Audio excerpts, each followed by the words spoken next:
Pernahkah kamu merasa menyesal begitu dalam, sampai bumi yang luas terasa sempit?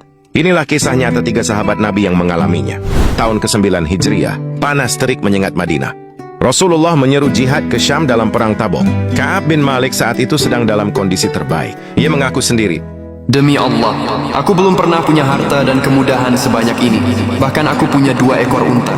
Alih-alih segera bersiap, ia menunda-nunda. Begitu juga Murarah dan Hilal, hingga akhirnya pasukan berangkat tanpa mereka bertiga. Saat Rasulullah kembali, banyak yang tidak ikut perang datang membawa alasan dusta, persis seperti kaum munafik. Nabi menerima lahiriah mereka. Tapi ketika giliran Ka'ab, ia berdiri tegak dan berkata jujur, "Wahai Rasulullah, demi Allah, aku tidak punya uzur. Aku sehat, aku mampu, namun aku hanya lalai." Nabi pun menjawab dengan tenang, Orang ini jujur. Pergilah sampai Allah memberi keputusan tentangmu. Murarah dan Hilal juga memilih jalan yang sama, jujur, meski konsekuensinya berat. Rasulullah kemudian memerintahkan seluruh kaum muslimin untuk memutus hubungan dengan mereka. Tidak boleh ada seorang pun yang menyapa, menjawab salam, atau berinteraksi. Bahkan istri mereka diminta menjauh. 50 hari penuh, hari-hari itu terasa seperti penjara tanpa dinding. Murarah dan Hilal hanya bisa menangis di rumah. Ka'ab yang paling muda masih keluar ke masjid dan pasar, tapi tidak satu pun menoleh padanya.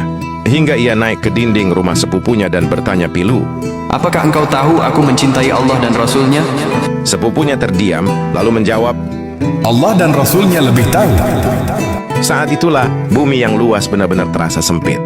Jiwa mereka sesak, tidak ada tempat berlindung kecuali kembali kepadanya. Di tengah kehancuran hati itu datang ujian terberat, surat dari Raja Ghassan, penguasa Syam yang memusuhi Islam. Kami tahu sahabatmu telah mengucilkanmu. Jangan sia-siakan dirimu. Datanglah kepada kami akan memuliakanmu. Tawaran itu bisa jadi jalan keluar dari penderitaan. Tapi apa yang Ka'ab lakukan? Ia mengambil surat itu dan langsung membakarnya di tungku. Ini adalah ujian. Tidak ada yang kuimpikan selain Allah dan Rasul-Nya. Iman mereka tidak goyah, meski dunia seolah menjauh.